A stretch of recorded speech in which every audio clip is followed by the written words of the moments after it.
The drone of the engines was a hypnotic hum, a lullaby at 37,000 feet.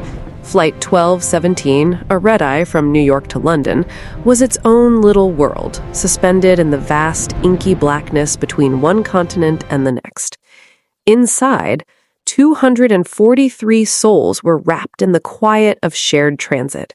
Most were asleep, heads lolling against windows, bathed in the ghostly blue light of screens playing movies to no one. It was a scene of profound, ordinary peace. In seat 8B, Ethan Cole was a portrait of exhaustion.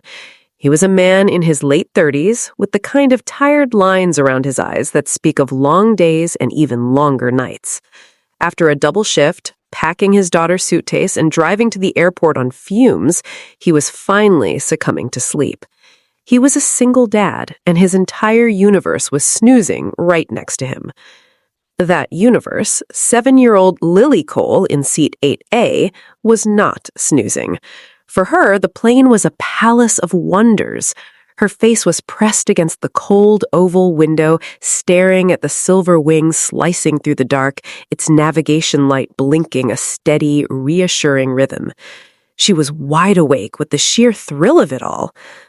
A flight attendant, Sarah, moved gracefully down the aisle, her smile warm even in the dim light. Seeing the young girl so captivated, she paused. "Can't sleep, little one?" she whispered. Lily turned from the window, her eyes wide. "It's too exciting," she said in a conspiratorial hush. "My daddy is taking me to see castles." Sarah's smile widened. "That sounds like the best trip in the world. Your daddy must be pretty special." Lily puffed out her chest with a fierce pride only a 7-year-old can manage. "He's the best," she declared with an unshakable certainty of a fundamental truth. "He's the best daddy in the whole world." Amused, Sarah played along. "I'm sure he is. What does he do? Is he a pilot? He has that look." It was an innocent guess. Ethan had a quiet intensity, a calm posture even in sleep. But Lily shook her head, her expression serious. The answer she gave was simple, and in the moments that followed, it would become a chilling prophecy. "No," Lily said, her voice clear as a bell. "He's just a dad." Just a dad. The words hung in the air, a perfect, heartwarming, ordinary moment. And then the world ended. It wasn't gradual. It was a violent, sickening lurch, as if an invisible giant had seized the aircraft and slammed it down. A collective gasp was torn from 243 throats. Those asleep were jolted awake, not into drowsiness, but into wide-eyed, heart-pounding terror. The plane dropped. Not turbulence, but a free fall. 100 feet, 200, the placid hum of the engines was replaced by a terrifying, high-pitched scream of stressed metal. The soft blue glow of the cabin was replaced by flashing emergency lights. And then a voice crackled over the intercom. It wasn't the calm, measured tone of a captain. It was strained, tight, and laced with a desperation that froze the blood. Static. And then, the words no passenger ever wants to hear. "May I have your attention, please? If there are any combat pilots on board, please identify yourself to the cabin crew immediately." For a single, deafening moment, the only sound was the groaning of the airframe. The request was so specific, so far outside the realm of normal procedure, it stunned everyone to paralysis. Not just a pilot, a combat pilot. The implication was terrifying. This wasn't an engine sputtering. This was something violent, something unprecedented, something that required a skill set forged not in simulators, but in the crucible of conflict.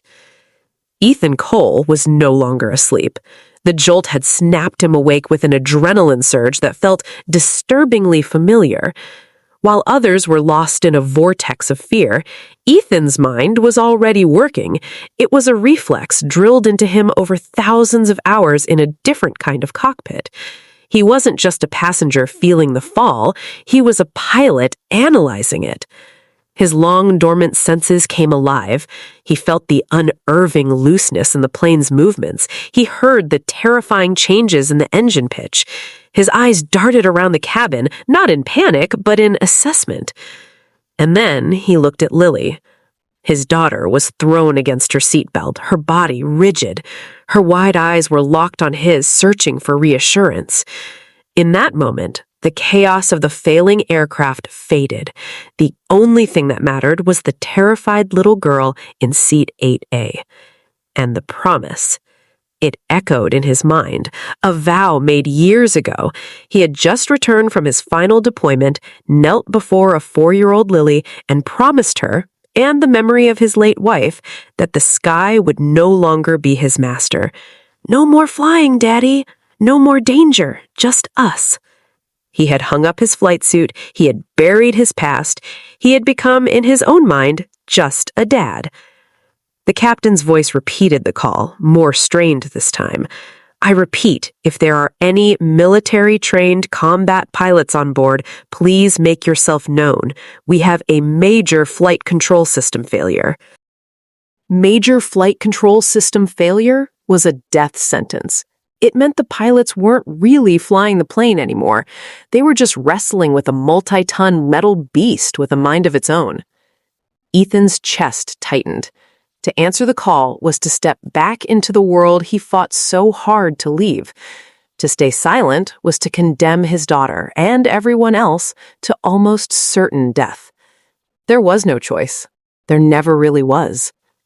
He saw Sarah, the flight attendant. Her knuckles were white where she gripped a seat back. Her eyes scanned the cabin with a desperate hope. Their eyes met. Her look was a plea. His was a grim acceptance. The dad in seat 8B was gone. The pilot was back. With a decisive click, he unbuckled his seatbelt. He leaned over to Lily, his voice impossibly calm. Hey, sweetie, he said, tucking a stray hair behind her ear. It's going to be a little bumpy, but I need you to be a brave girl for me, okay? Just like in the stories. Lily, lower lip trembling, could only nod.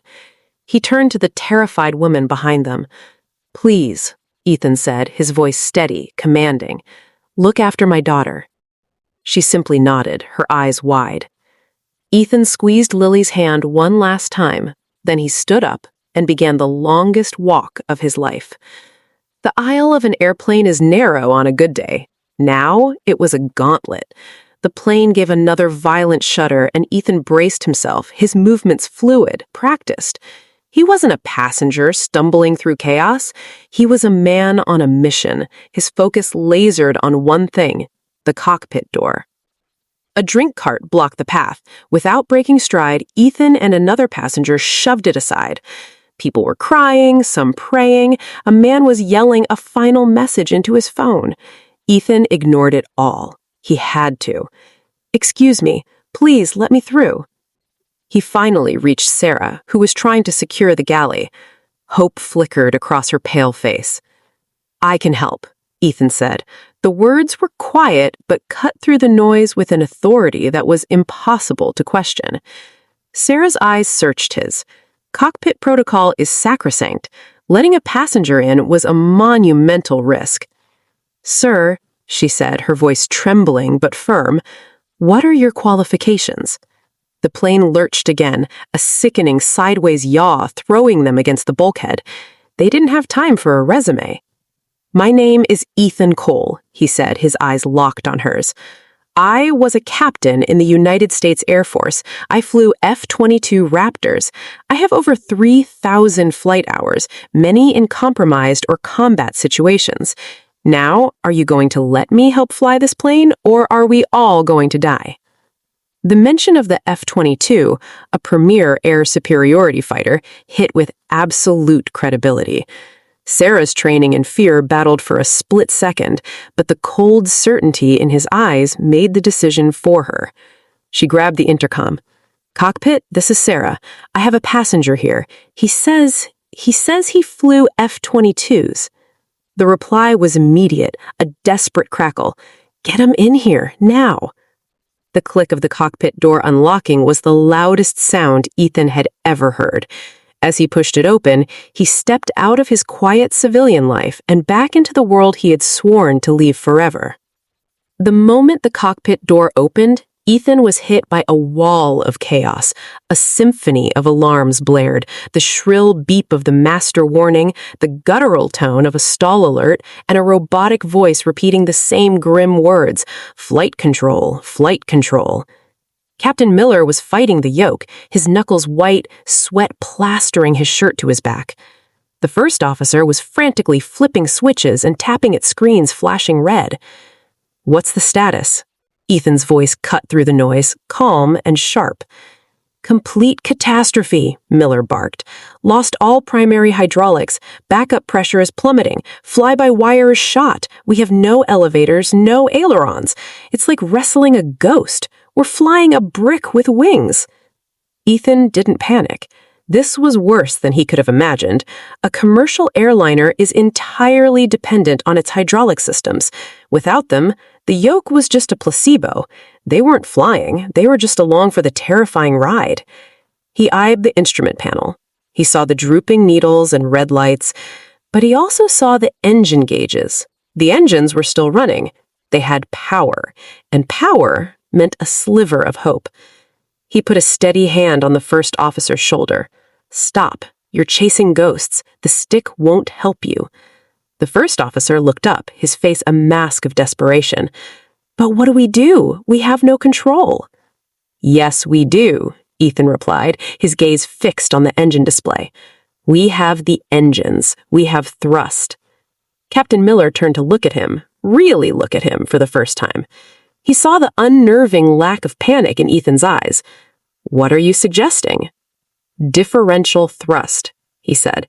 It was an insane concept in an aircraft this large, steering the plane by varying the power from the engines on each wing. It was clumsy, brutally difficult, and something a commercial pilot would rarely train for. It was, however, something a fighter pilot, used to pushing damaged airframes to their absolute limits, might know. On a plane this size? The input lag, the instability, it's impossible, Miller breathed. "Impossible is what happens if we do nothing," Ethan shot back. "We have one chance. Divert. What's the closest viable runway?" Galvanized, the first officer tapped on his tablet.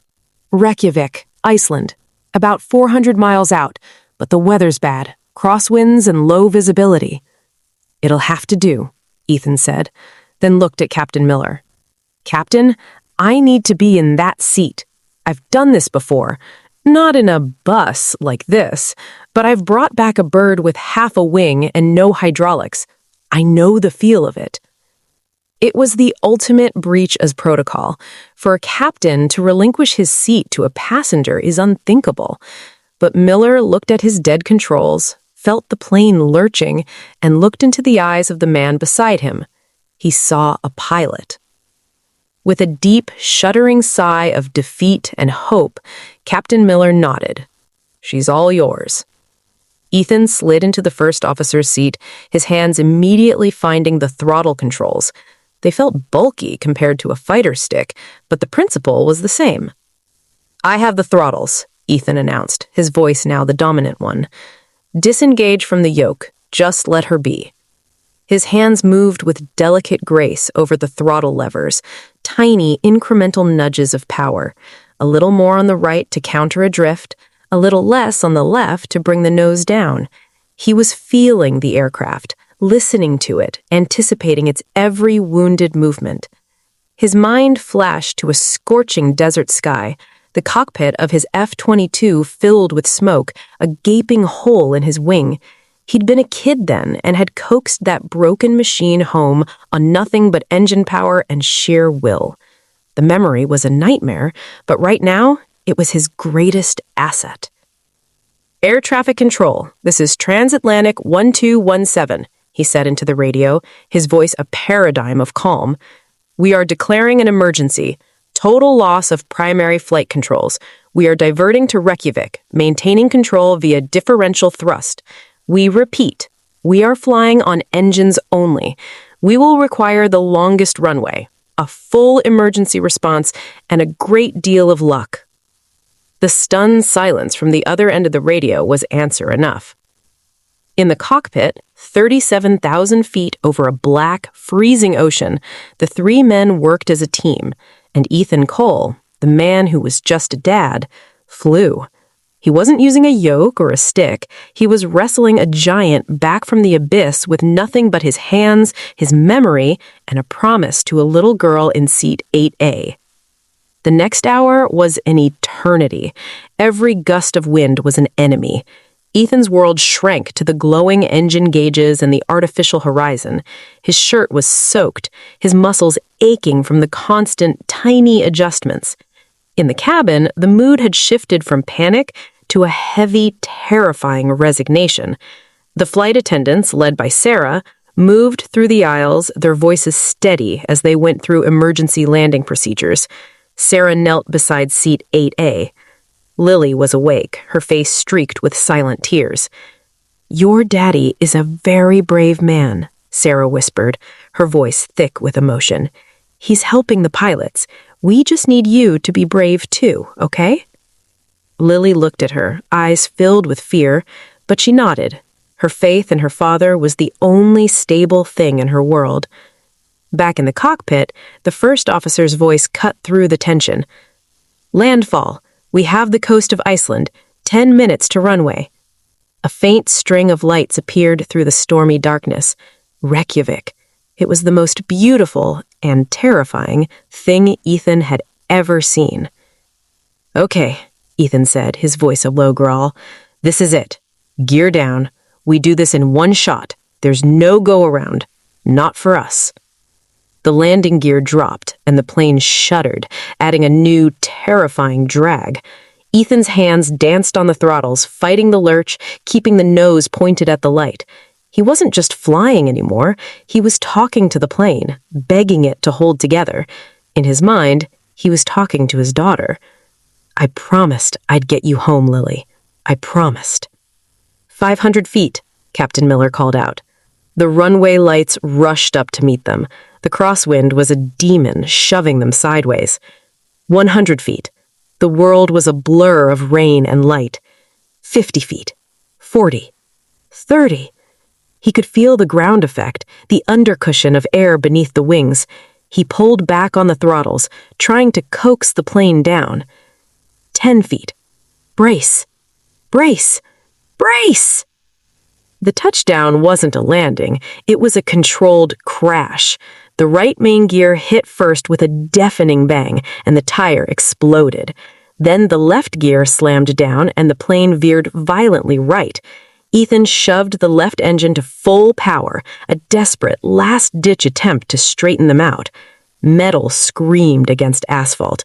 The nose gear collapsed, and the front of the plane slammed down, sending a shower of sparks into the night. The plane skidded, groaning, tearing up the runway. It seemed to go on forever. And then, silence. Profound, absolute, deafening silence. The plane was stopped. It was mangled, but it was in one piece, and on the ground. For a few seconds, no one breathed. Then, from the back of the cabin, a single clap. Then another. And then the entire cabin erupted in a raw, cathartic explosion of cheers, sobs, and pure relief. They were alive. This incredible story of Ethan Cole and Flight 1217 is a work of fiction that has gone viral online, but it hits so hard because it feels true. It's a powerful reminder that the greatest heroes are often hidden in plain sight, not wearing a uniform, just a dad in seat 8B, driven by a promise to his child. If you find stories about ordinary people doing extraordinary things as compelling as we do, make sure you subscribe and hit that notification bell. We dive into incredible tales like this every week, and you won't want to miss what's coming next. In the cockpit, Ethan Cole didn't hear the applause. He sat frozen, his hands still on the throttles, his body trembling. He had done it. He and the crew went through the engine shutdown sequence. When the last switch was flipped, Captain Miller turned to him, tears in his eyes. He reached out a trembling hand and placed it on Ethan's shoulder. "Thank you," Miller said, his voice choked. "You saved us all." Ethan just nodded, exhausted. His duty here was done, but his most important job was waiting. When he finally emerged, a hush fell over the cabin. People saw him, the quiet man from 8B who had disappeared into the cockpit and emerged a savior. The applause started again, this time directed just at him. But Ethan didn't see them. He scanned the crowd, searching for only one face. And then he saw her. Lily was standing in the aisle, holding Sarah's hand. The moment she saw him, she broke free and ran. "Daddy!" Ethan dropped to his knees, ignoring the pain, and opened his arms. She crashed into them, burying her face in his neck. He was no longer a pilot. He was just a dad again. "You flew the plane," she whispered into his shoulder. He kissed the top of her head, his own tears finally falling. "I had to, sweetheart," he whispered back. "I promised I'd get you home."